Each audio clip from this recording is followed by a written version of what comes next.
After 10 hours of driving in the snow with my arthritis, to celebrate Christmas with my daughter, I came to the door and heard, I hope he doesn't make it. Before we continue, please subscribe to the channel and write in the comments what time it is where you are now. Because nothing says family bonding quite like crowdsourcing your global audience whilst your offspring plots your demise. They laugh, mocking my sacrifices. Instead of a warm welcome, it was a heartbreaking betrayal.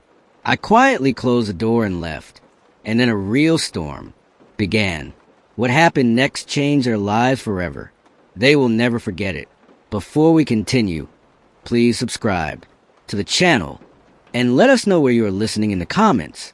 My fingers, stiff from arthritis and cold, fumbled with the doorknob. 10 hours of driving through Michigan snow, white-knuckling the steering wheel while my joints screamed with every mile. The gift bags in my back seat had shifted during the treacherous drive, wrapping paper crinkling like broken promises. Ashley's house glowed warm against the December darkness. Christmas lights draped the porch railings, twinkling red and gold, exactly like the ones I'd helped her hang 3 years ago when Howard's back was acting up again. The same excuse he used for everything. I raised my hand to knock, then stopped. Voices drifted through the thin door, Ashley's laugh mixing with Howard's deeper rumble. My heart lightened. They were home safe, probably wondering where their old man was. I'd driven through a blizzard to be here. Arthritis be damned. Nothing would keep me from Christmas with my daughter. I honestly hope he doesn't make it. Ashley's voice cut through my thoughts like ice. My hand froze on the doorknob. Come on, that's your dad? Howard replied. But his tone held amusement, not reproach. I know, but look at this weather. Maybe the roads will be too bad. We could have one Christmas without him hovering, asking if we need money, bringing those awful sugar cookies. Ashley's laugh again, lighter now, just us. No guilt trips about family. Togetherness. The old man does lay it on thick. Howard agreed, always talking about his sacrifices, how he sold his business for you, like we asked him to, right? I never asked him to be my personal ATM. That was his choice. The cold seeped through my coat, settling deep in my chest. I'd been standing there maybe 30 seconds, but it felt like hours. The Christmas music playing inside. Silver bells suddenly sounded, mocking. Besides, Ashley continued, he's getting older. These long drives aren't safe for him anymore. We're actually being responsible by hoping he stays home. Very thoughtful of you, Howard said, and they both laughed. I stepped backward, my boots crunching in the snow. The sound seemed deafeningly loud, but the music in their conversation continued uninterrupted. My car sat 30 feet away, engine ticking as it cooled, exhaust still visible in the frigid air. 15 years since the divorce, and I'd built my entire life around Ashley. Sold Green Industries, my life's work, and invested everything in her happiness. Her house, Howard's art, supplies, their car payments, grocery money when things got tight. I'd driven through blizzards, canceled trips, ignored my own health, all because I thought family meant everything to her, too. My phone buzzed. A text from Ashley. Drive safe if you're coming, Dad. Weather looks rough. I stared at the screen, then at the warm windows, where shadows moved behind drawn curtains. She'd sent this while laughing about hoping I wouldn't make it, while discussing my guilt trips and calling my homemade cookies awful. The gifts in my back seat suddenly felt like mockeries. Expensive scarf for Ashley, art books for Howard that cost more than most people's car payments. I'd agonize over every purchase, wanted to show them how much they meant. To me, how much had I given them over the years? 200,000? 3? I'd stopped counting after Ashley's wedding when I'd paid for everything, because Howard's family couldn't contribute much. I'd been honored to do it, honored to walk my daughter down the aisle to provide for her new family. I reached for my car, door handle, metal biting cold even through my gloves. The arthritis in my knees protested as I lowered myself into the driver's seat. but I barely noticed. Something had shifted inside my chest. Something colder than the December air. Starting the engine, I backed out of their driveway slowly, carefully. No spinning tires, no dramatic exits. Just a quiet departure from a house where I'd never really been welcome.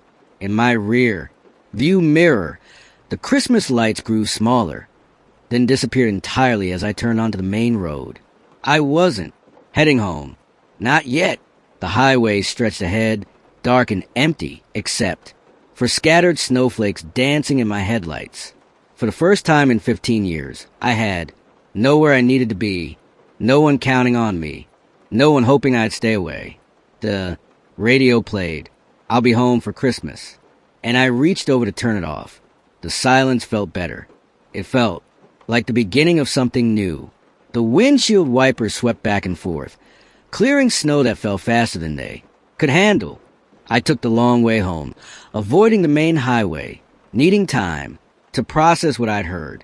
My hands gripped the steering wheel until my knuckles went white, arthritis forgotten, in the face of something much more painful. I hope he doesn't make it. Ashley's words echoed in my head with every turn of the wipers. Left, right, hope doesn't make it. The rhythm became hypnotic, almost soothing, as my mind began to work differently than it had in years.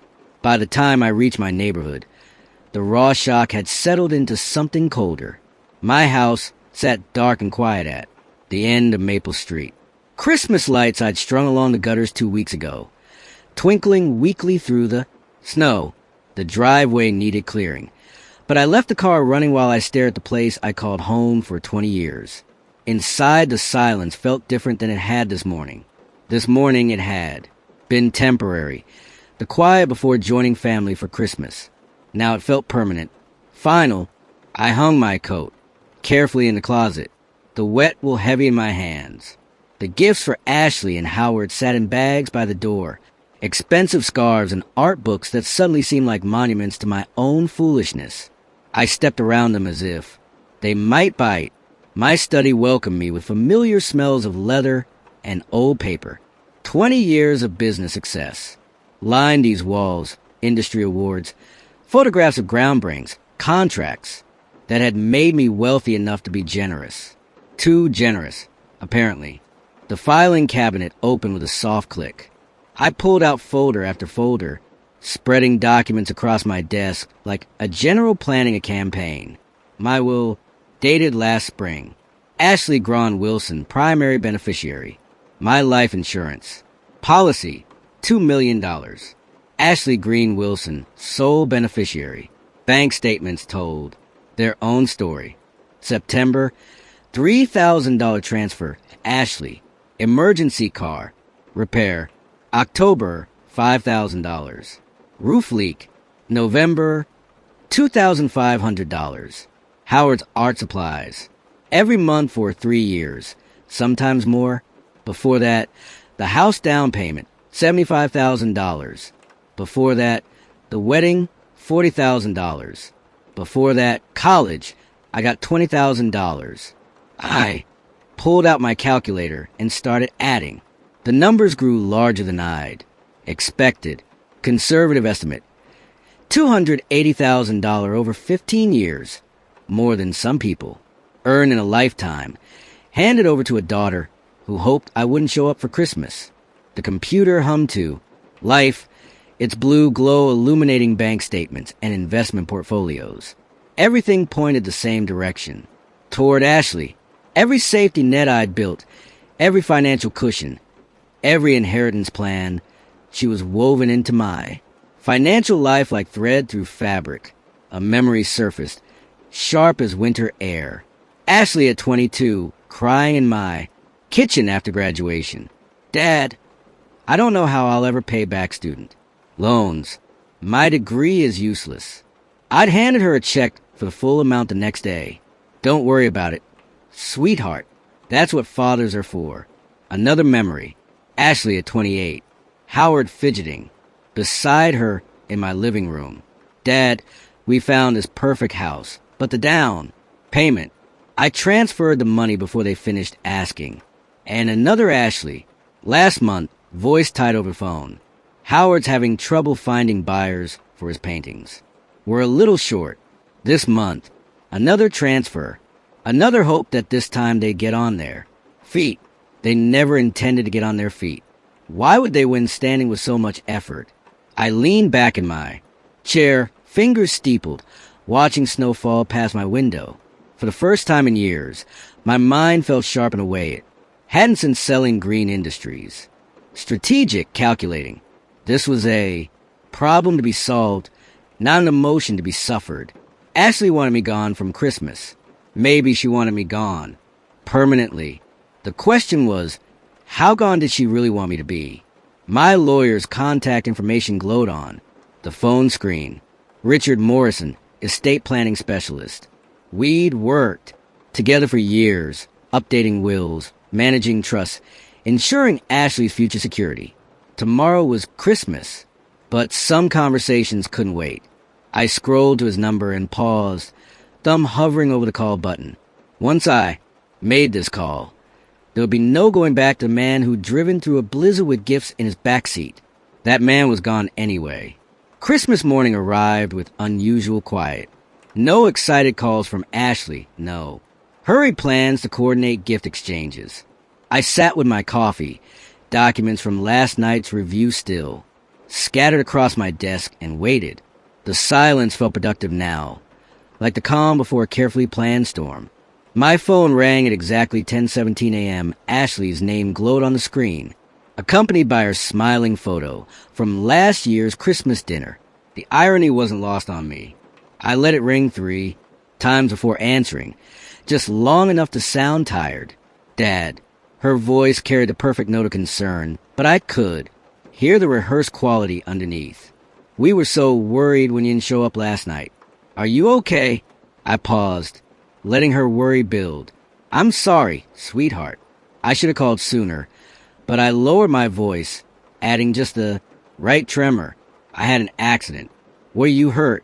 The alarm in her voice sounded genuine, though I noticed she didn't ask if I needed her to come over.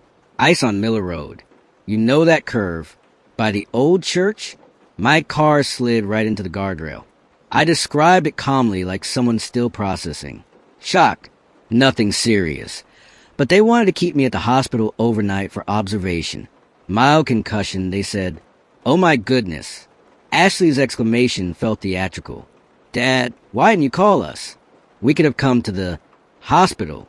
I didn't want to ruin your Christmas Eve. Besides, I was pretty out of it. I heard Howard's voice in the background, though I couldn't make out the words.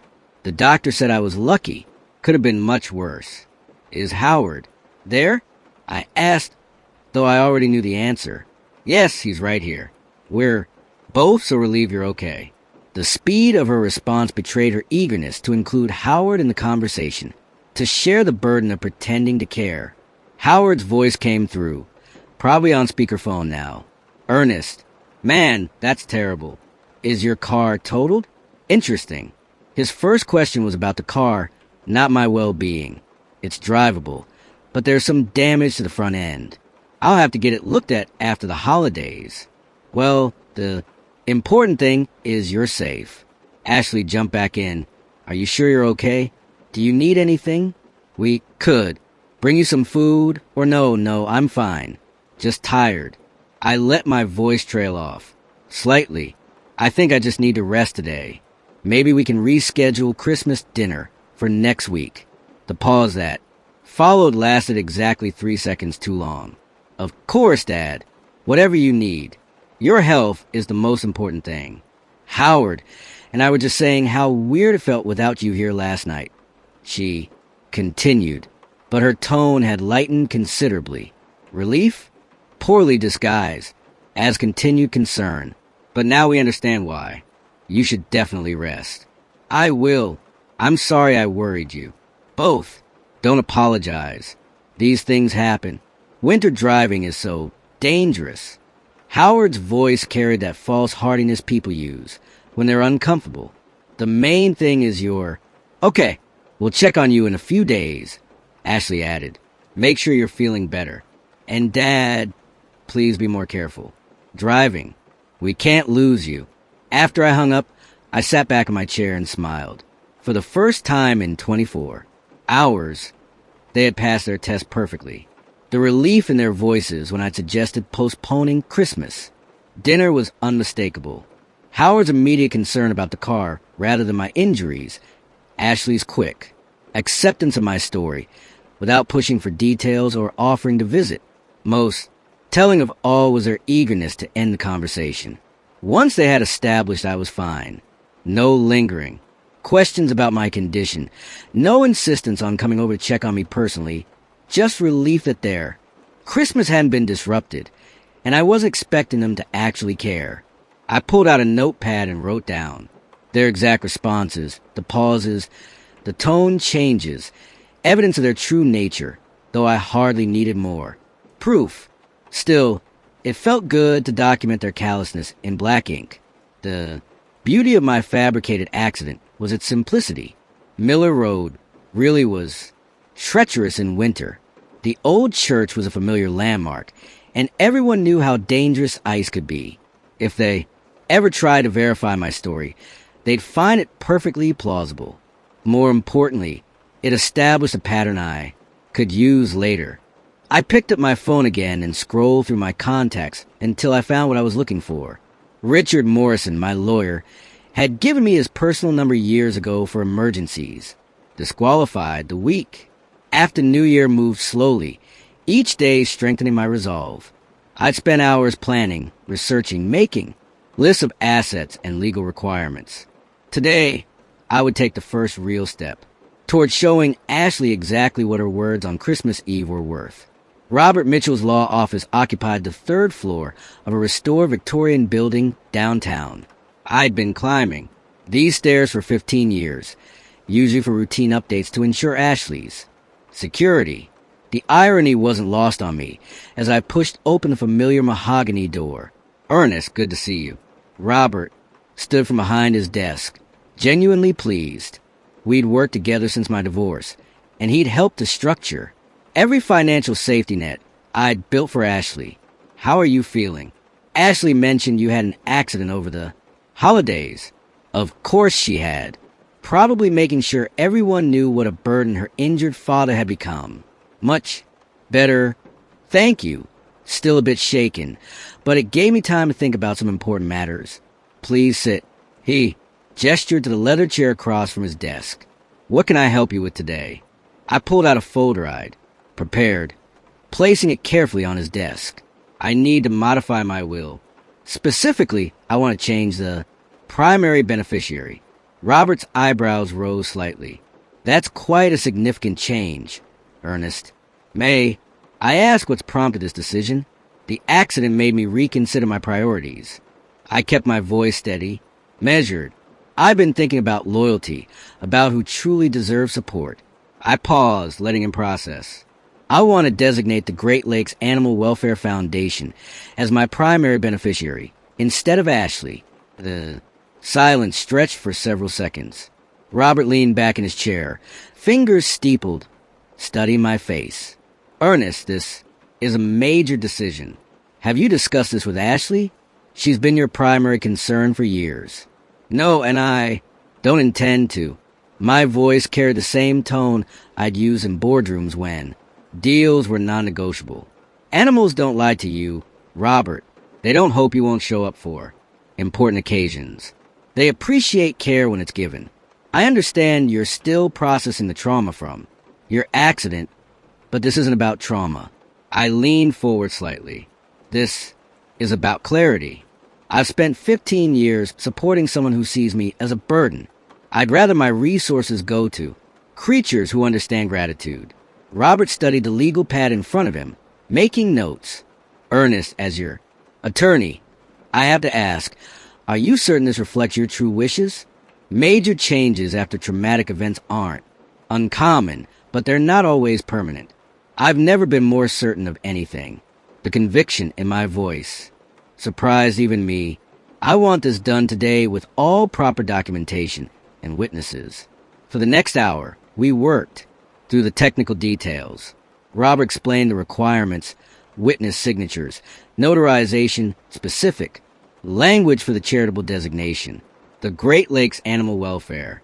Foundation would receive my entire estate, the house, investments, retirement accounts, everything I'd planned to leave Ashley. The foundation does excellent work, Robert admitted as he prepared the documents. Their shelter programs and wildlife preservation efforts are highly regarded. He looked up at me, though I still think you should consider discussing this with your family. My family made their position clear. I signed each page deliberately, watching Robert's assistant witness the signatures. They'll understand my decision soon enough. As the final documents were notarized and sealed, I felt something I hadn't experienced in years. Complete control over my own life. No more transfers to Ashley for emergencies.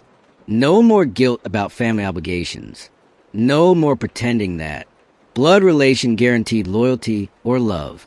I'll file these with the court next week, Robert said, sliding the copies into a manila envelope. Ernest, if you change your mind, I won't. I stood, briefcase in hand. Thank you for handling this so efficiently. Walking back to my car, I felt lighter than I had in months. The sealed documents in my briefcase represented more than legal changes.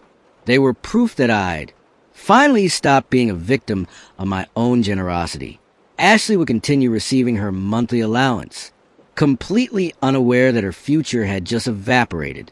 The thought brought me more satisfaction than it should have, but I'd moved past caring about should and shouldn't.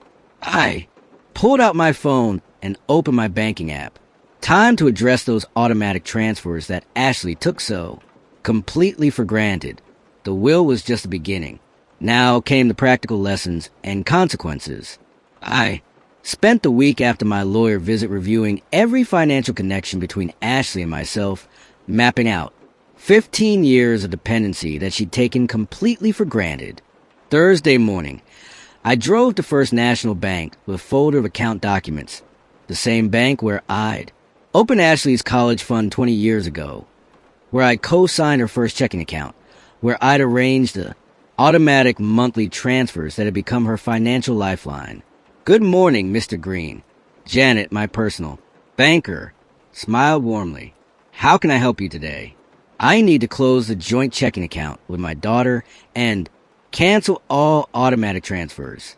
I placed the paperwork on her desk. Also, I'd like to change the beneficiaries on my insurance policies. Janet's eyebrows rose slightly. Of course, sir. May I ask if there's been any family situation that's prompted this? Just updating my affairs after some recent health concerns. The lie came easily now. I want to ensure my assets go where they'll be most appreciated. Friday afternoon, while Ashley was probably planning her weekend shopping trip, the changes took effect. The monthly $3,000 transfer that hit her account every 10th. The transfer she relied on for rent, groceries, Howard's art supplies, simply wouldn't arrive this time. Saturday morning brought the first test. I was having coffee when I imagined Ashley at the grocery store, cart full of organic produce and expensive cuts of meat, sliding her car at checkout with the same confidence she'd had for years. The call came at 2:17 p.m., Dad. Ashley's voice carried confusion and embarrassment. My car was declined at the store. There must be some mistake with the bank. I let her talk to my voicemail. Hi, it's me again. I called the bank, but they said the account is closed. That can't be right. Can you call me back? Howard's getting really frustrated, and we need to buy groceries. The third message arrived an hour later. Howard's voice in the background. Tell him we can't pay rent next week if this isn't fixed. I turned my phone off and went to my study. From my window, I could see 3 houses down the street where Christmas lights still twinkled. Families inside probably gathered around dinner tables. Children complaining about homework. Normal problems of normal people who didn't hope their parents wouldn't show up for holidays.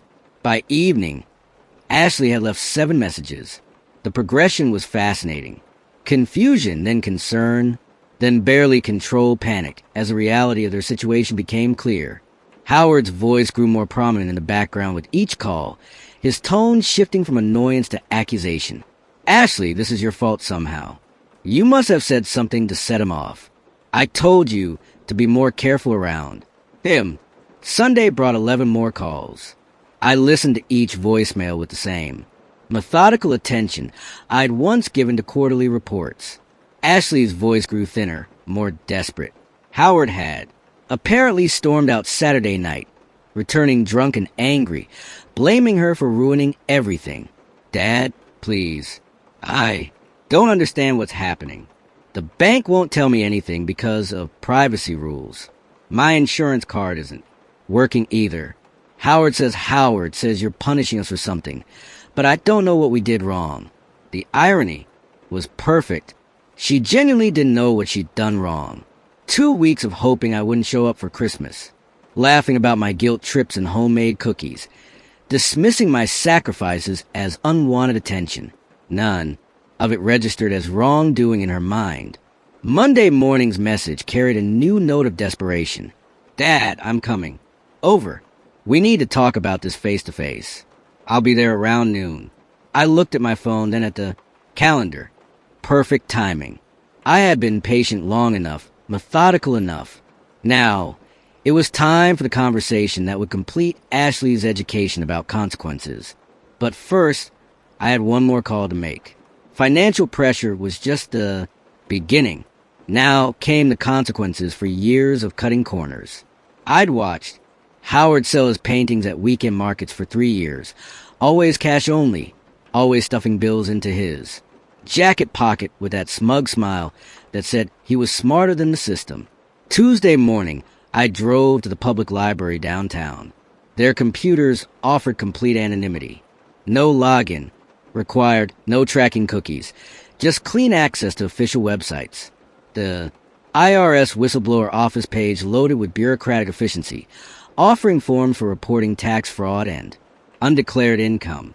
The anonymous tip submission was remarkably simple. Howard, Wilson, 1247 Maple Street. Unreported cash income from art sales at Detroit, Farmers Market, and Ferndale Art Fair. Estimated annual unreported income, $15,000, $20,000. I provided specific dates. I'd seen him work in the markets, always returning home with thick envelopes of cash that never appeared on any tax return. Wednesday brought the second phase. From the same computer, I updated Ashley and Howard's creditors about their changed financial circumstances. No longer supported by a family member. Recent loss of cosigner support. Updated risk assessment recommended. The language was clinical, professional, devastating. Thursday's mail delivery must have been educational. I drove past their house that evening slowly, carefully, like any neighbor, and saw Howard's car in the driveway, Ashley's, silhouette pacing past the living room window. The body language was unmistakable. Crisis mode activated. Friday morning brought the confirmation I'd been waiting for. Ashley's voicemail arrived at 7:23 a.m., her voice thin and strained. Dad, something terrible is happening. The IRS wants to audit Howard's taxes. They're asking about unreported income. How could they know about his art sales? And the credit card companies are demanding payment in full. Please call me back. We need help. Howard's voice rumbled in the background. Tell him this started right, after he cut us off. That's not a coincidence. Their first spark of awareness. Excellent. The next voicemail, 3 hours later, carried a different tone. Dad, we drove to your house, but you didn't answer. Your car was there. Are you avoiding us? We need to talk about what's happening. Howard thinks someone is targeting us specifically. Saturday's crisis escalated beautifully. Ashley left 4 messages throughout the day, each more desperate than the last. Howard had apparently spent Friday night calculating potential penalties and interest on unreported income. The numbers were sobering. $15,000 in unpaid taxes plus penalties plus interest plus legal fees if prosecuted. Dad Howard says we could owe $40,000. We don't have that kind of money. We don't have any money. The mortgage company wants updated financial statements. Our credit cards are frozen. How did everything go wrong so fast? By Sunday, paranoia had blossomed into full suspicion. Howard's voice dominated the latest message. Ernest, if you're listening to this, we know you're behind this somehow. Nobody else knew about my cash sales. Nobody else had access to our financial information. You're trying to destroy us. Ashley's voice interrupted. Howard, that's crazy. Dad wouldn't. But even she sounded uncertain. Now, the evolution was perfect. From confusion to panic to suspicion to the beginning of understanding. They still couldn't prove anything. Still couldn't contact me directly, but they were starting to grasp the scope of their situation. Sunday evening brought my favorite message yet. Ashley's voice was steady now, past panic, into something colder. Dad, I don't know what we did to deserve this, but we get it now. You're punishing us. Howard's right. This isn't coincidence. We need to meet face to face and settle this. Whatever we did wrong, we'll fix it. But you can't just destroy our lives and not even tell us why. I saved that message, played it twice more. The shift from entitled, victim to supplicant was exactly what I'd been working toward. Now they understood power dynamics, understood consequences, understood that their comfortable life had been entirely dependent on my goodwill. Monday morning would bring the next phase of their education. Financial ruin was just the foundation. Now came the lesson about how quickly a community can turn against you when the right information reaches the right people. I'd spent 15 years observing Ashley's social networks, her salon colleagues, the neighborhood book club, the weekend farmers market where Howard peddled his amateur paintings. Thursday morning found me back at the public library creating email accounts with carefully chosen names. Patricia, concerned neighbor Maple Street resident. Business watch. Each profile required a different computer session, a different backstory, a different voice. The librarian probably thought I was researching genealogy. The first wave targeted Ashley's workplace. A concerned client. Email to salon management. I'm worried about Ashley's personal situation affecting her work quality. She seems distracted lately and there are rumors about financial troubles. Just thought you should know. Professional, caring, devastating. By Friday, the neighborhood phase began. Anonymous posts to the local Facebook group. Has anyone else noticed all the official mail going to the Wilson house? Hope they're not having the kind of problems that affect property values. The responses started within hours.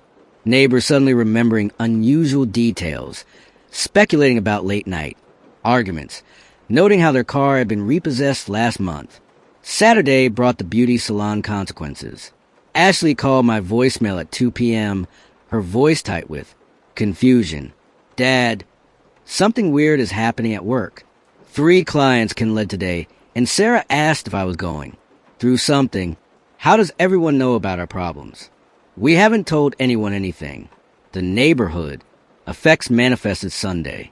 I drove past their house that evening and saw Ashley getting mail. Mrs. Henderson from next door, who chatted with Ashley for years, walked directly inside when she saw her approaching. The message was unmistakable. Pariah status activated. Monday's salon dynamics shifted dramatically. Ashley's manager pulled her aside. I knew because she left. Another voicemail. Dad, Linda wants to discuss my future with the salon. She says clients are expressing concerns about my personal situation affecting the business atmosphere. I don't understand how this happened so fast. Howard's anger reached new levels. His voice dominated Tuesday's message. This is coordinated earnest, as someone spreading information about us. Systematically. Ashley lost 3 more clients today, and the farmer's market coordinator asked if I needed to take a break from selling. Who else knows about our tax problems? Wednesday brought the isolation Ashley had never experienced. In her adult life, Dad, no one will talk to me. The grocery store cashier was cold. The mailman won't make eye contact. And someone posted on the neighborhood app about financially unstable residents. I haven't been to a community event in my life where I wasn't welcome. This isn't natural. Social dynamics. This is deliberate destruction. Thursday's breaking point arrived with surgical precision. Ashley's salon manager terminated her employment officially for client retention concerns, but everyone understood the real reason. Her voicemail that evening was barely controlled. "Dad, I lost my job." Linda said the salon's reputation was being affected by my personal circumstances.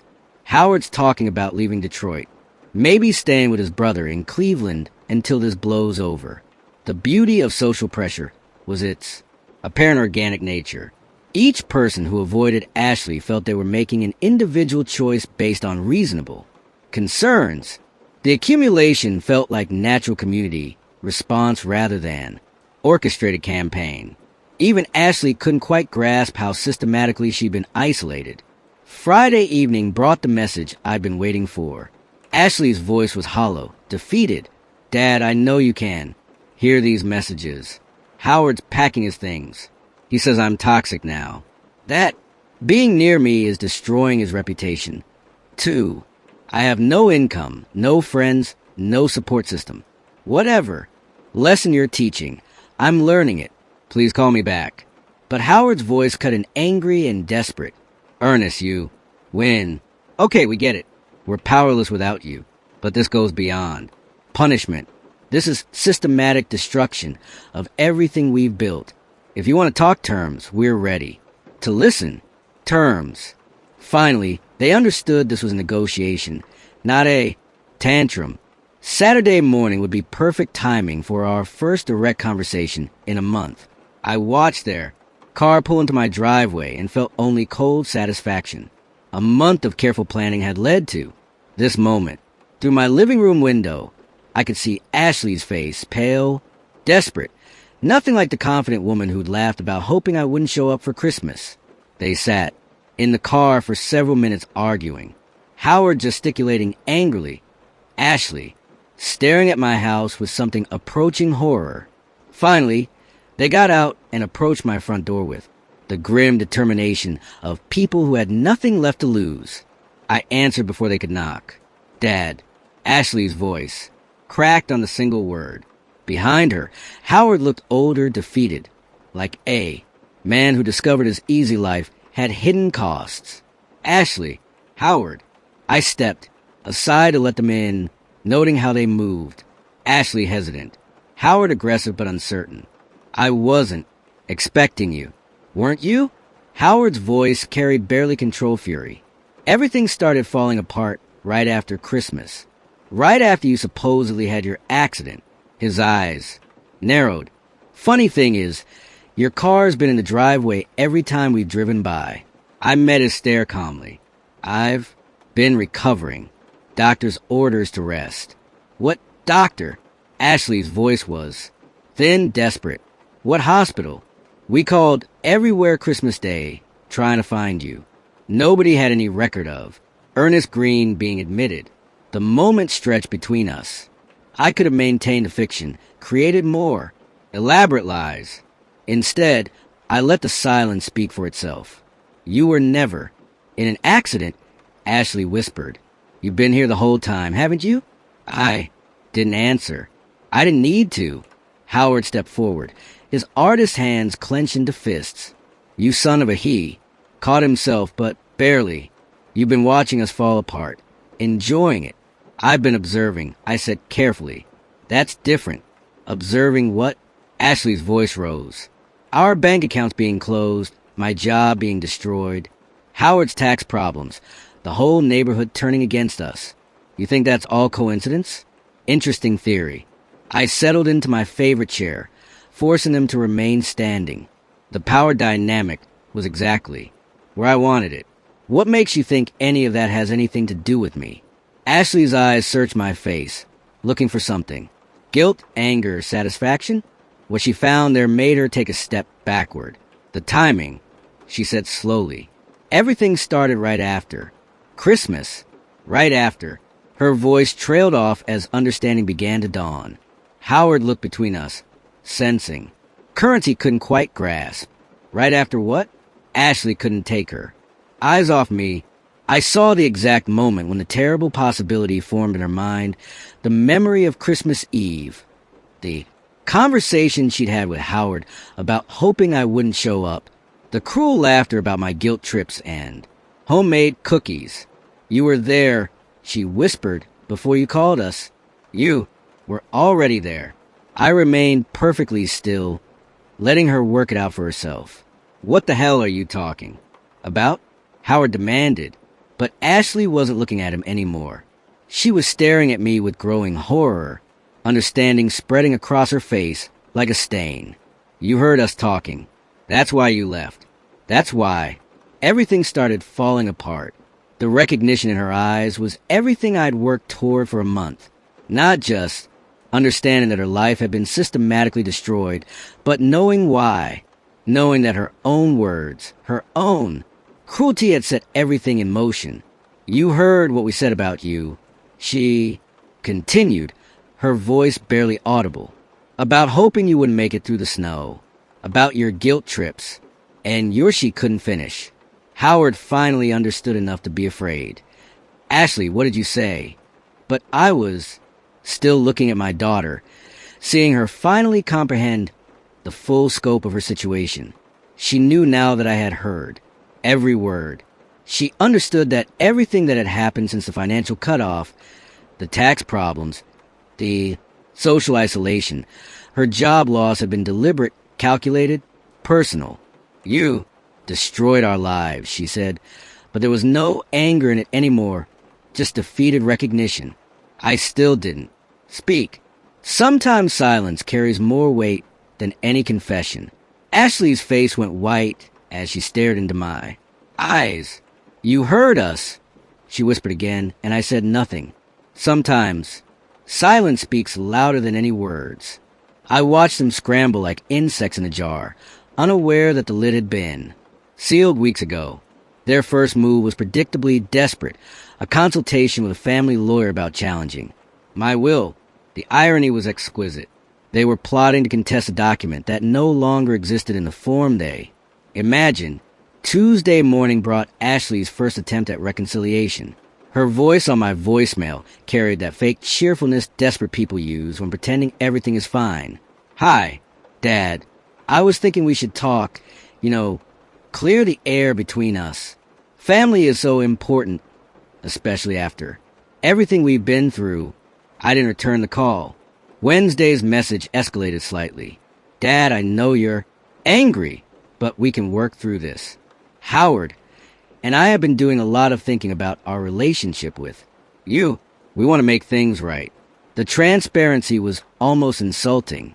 Every word calculated to sound caring, while obviously motivated by their financial desperation. I saved each message, documenting their descent into pathetic manipulation. Thursday brought Howard's voice, attempting authority he no longer possessed. Ernest, this silent treatment is childish. We're family, whether you like it or not. Ashley's your only daughter, and she deserves better than this. Call us back by Friday there. Lawyer had apparently explained the harsh realities of will contests. Ashley's message that evening carried the first notes of real panic. Dad, please, we just need to talk. I know we said some things that hurt you, but everyone says things they don't mean sometimes. Can't we move past this? Saturday brought multiple calls. Ashley arrived at my house twice, ringing the doorbell for 10 minutes each. Time while I watched from my upstairs window. Her body language told the story. Hunched shoulders, nervous, pacing, the desperate energy of someone running out of options. Dad, I know you're in there. Your car is in the driveway. Please, just 5 minutes. We need to discuss our future as a family. Future? As if they had one. Sunday's voicemail revealed the depth of their situation. Dad, the lawyer says, challenging will cost thousands of dollars we don't have. But he also said that family reconciliation is always possible. We miss you. We miss having you in our lives. Monday brought Howard's frustrated return. Ernest, enough. You've made your point. You're angry. We get it, but this has gone far enough. Ashley's been crying for days, and frankly, We're both tired of this. Game. What do you want from us? What I wanted, they could never give back. The Christmas I'd driven through a blizzard to share. The years of believing their gratitude was genuine. The father-daughter relationship that had been the center of my life for 15 years. Tuesday's message was Ashley alone, her voice thin and breaking. Dad, please. Howard's talking about leaving Michigan entirely. Says there's nothing left for us here. I don't want to lose both of you. I know I messed up, but there has to be a way to fix this. The beauty of their desperation was how it stripped away all pretense. No more casual conversations about art supplies or grocery money. No more comfortable assumption that I'd always be there with my checkbook open. Just raw need, naked, and embarrassing. Wednesday brought their most pathetic attempt yet. Ashley appeared at my door, with Howard lurking behind her, both dressed in their most respectable clothes, trying to look like responsible adults worth reconciling with. I opened the door, but didn't invite them in. Dad. Ashley's smile was so forced it looked painful. We brought you something. She held up a small wrapped package, probably something cheap from the drugstore. A token gesture to grease the wheels of reconciliation.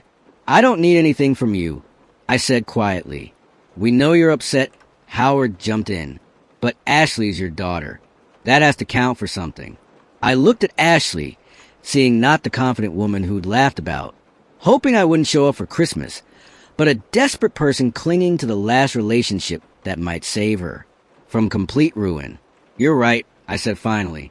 It does count for something. Their faces lit up with hope. It counts for exactly what it meant to you on Christmas Eve. And I closed the door. Homelessness would teach them what real dependence meant. I made one anonymous call to their landlord Tuesday morning. A simple conversation about late payments and creditworthiness. By Thursday, the eviction notice had arrived at their door. I watched Ashley through my kitchen window as she walked to the mailbox that morning. Her movements had changed over the past month. Less confident, more hunched, like someone who'd learned to expect bad news. When she opened that official envelope, I saw her face crumble from 50 yards away. The call came 2 hours later. Ashley's voice was barely recognizable. Thin, broken, desperate, in a way I'd never heard before. Dad, please, I know you're angry with us, but we got an eviction notice. 30 days to vacate. I'm begging you. Please help us. We have nowhere to go. I let the call go to voicemail. Her next message came that evening. Dad, I'm not asking for money anymore. I understand you're done with that, but could you just co-sign for a smaller apartment just until I can get back on my feet? I'll pay you back everything. I promise. Every penny. The desperation was perfect. She was offering to repay money she'd never considered a debt before, treating my years of support like loans she'd somehow forgotten about. But even more telling was her complete ignorance of how thoroughly I destroyed her creditworthiness. No landlord would accept her application. Now, co-signer or not. Friday brought Howard's voice, aggressive but edged with panic. Ernest, this is getting ridiculous. Ashley's practically having a breakdown. We need a place to live. You want us to crawl? Fine, we're crawling. Help us find an apartment. Saturday's message revealed the full scope of their crisis. Dad, we looked at 12 places today. Every application was rejected. Our credit is destroyed somehow.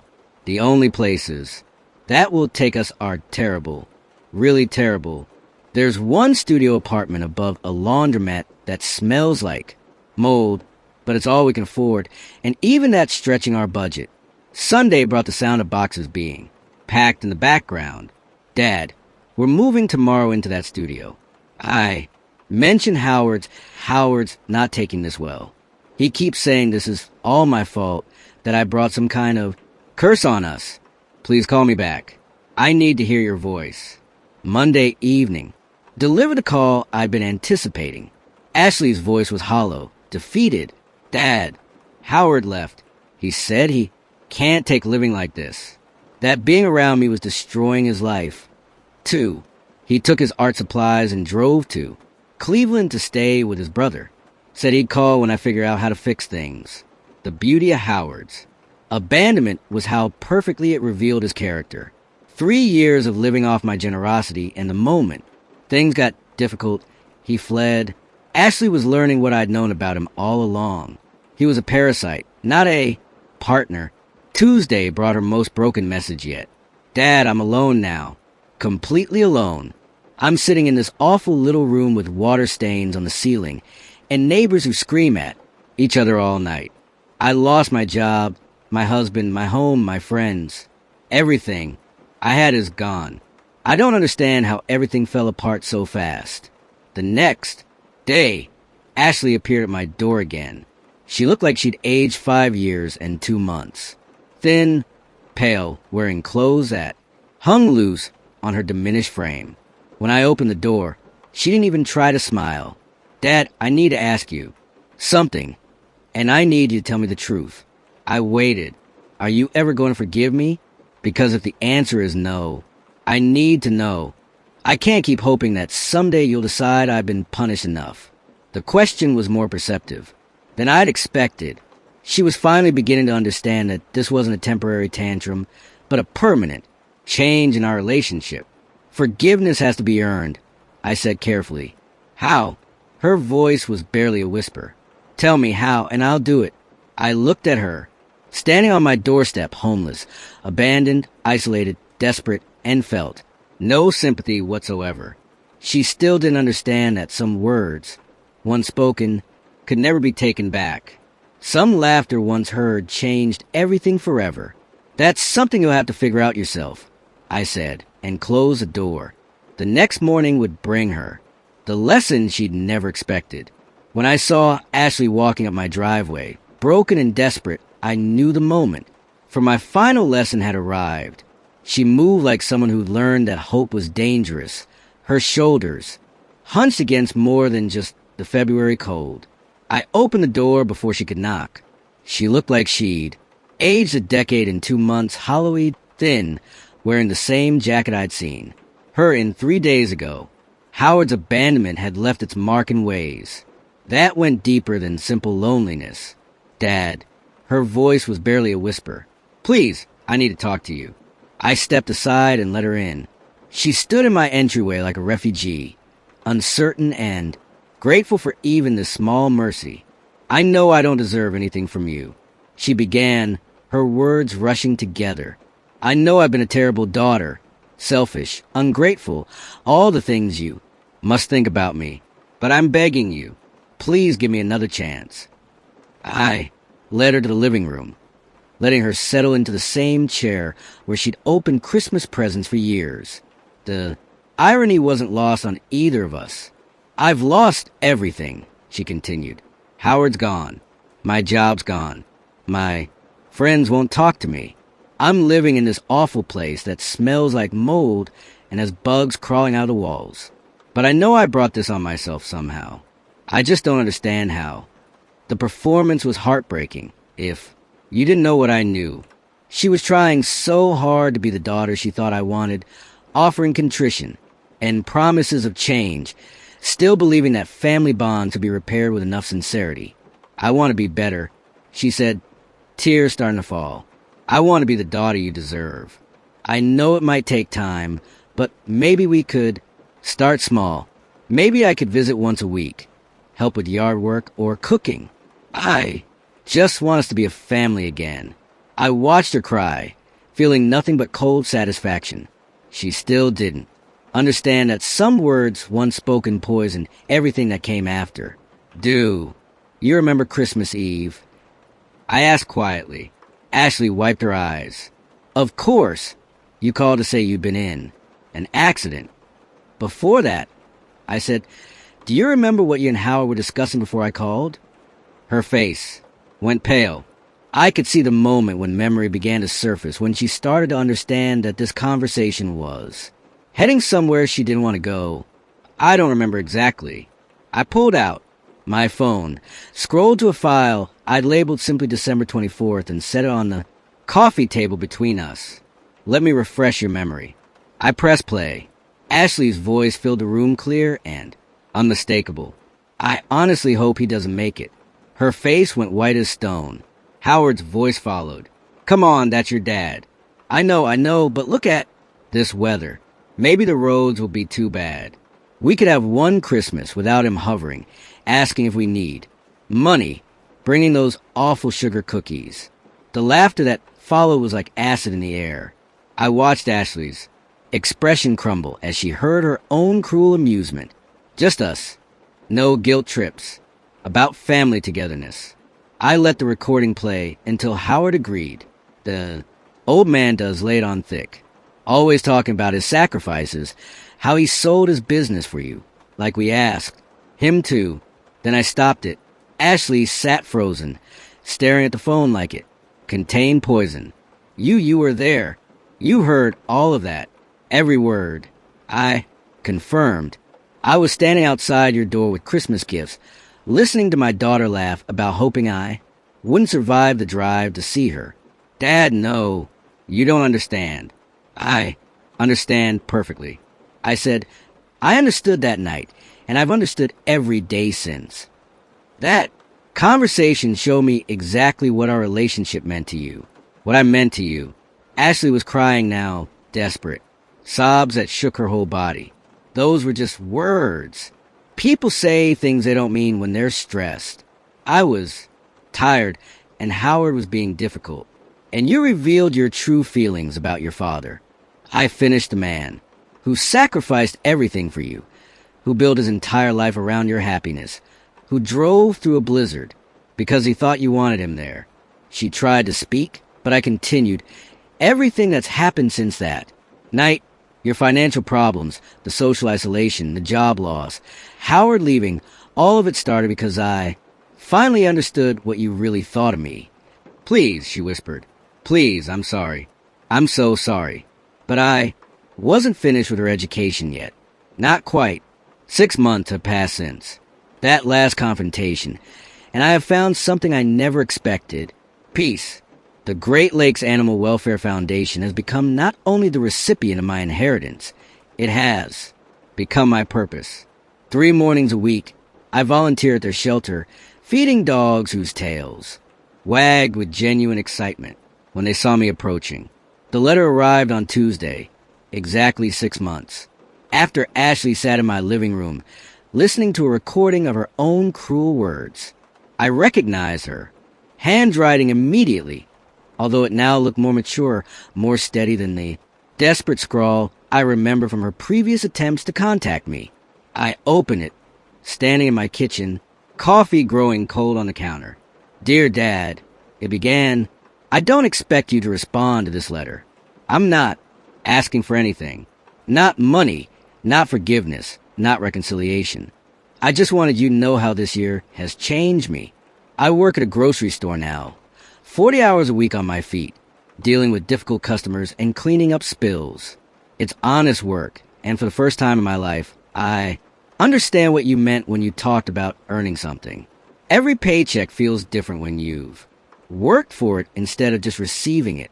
I live in a small apartment that I pay for myself. It's not much, but it's mine. Howard never came back from Cleveland, and honestly, I'm glad.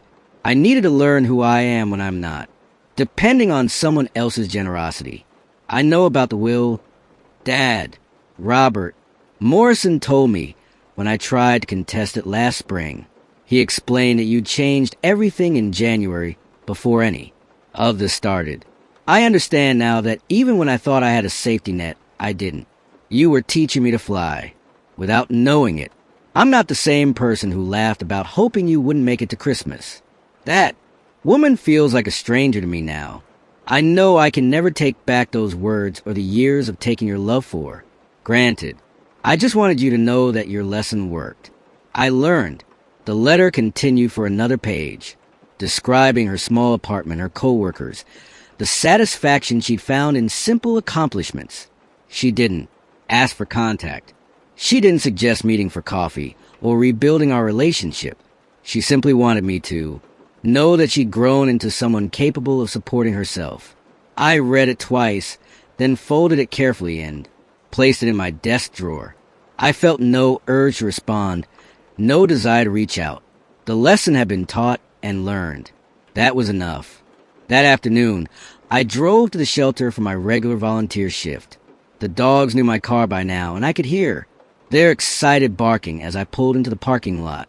Inside, I went through the familiar routine, checking food, bowls, refilling water, spending time with the animals who'd been there longest. A German shepherd mix named. Charlie had been at the shelter for 6 months, too old and scarred to attract adopters.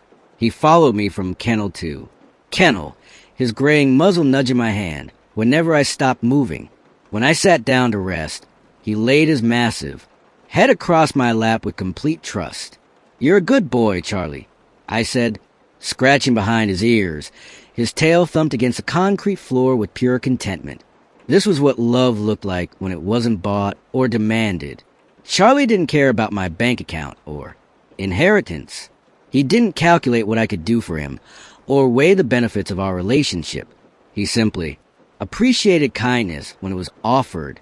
As I prepared to leave that evening, Charlie pressed against the kennel gate, watching me with those intelligent brown eyes. I'd started the paperwork to adopt him the week before. At 63, I was finally ready to share my home with someone who understood loyalty. Walking to my car, I thought about Ashley's letter one more time. She'd learned the value of work, the dignity of independence, the difference between earning and receiving. My methods had been harsh, but the lesson had taken hold. Sometimes people needed to lose everything to discover what they were truly capable of. I had no regrets about the choices I'd made that Christmas Eve, or any day since. Justice wasn't always gentle, but it was always fair. If you like this story, please like this video, subscribe to the channel, and share your impressions of the story in the comments. To listen to the next story, click on the box on the left.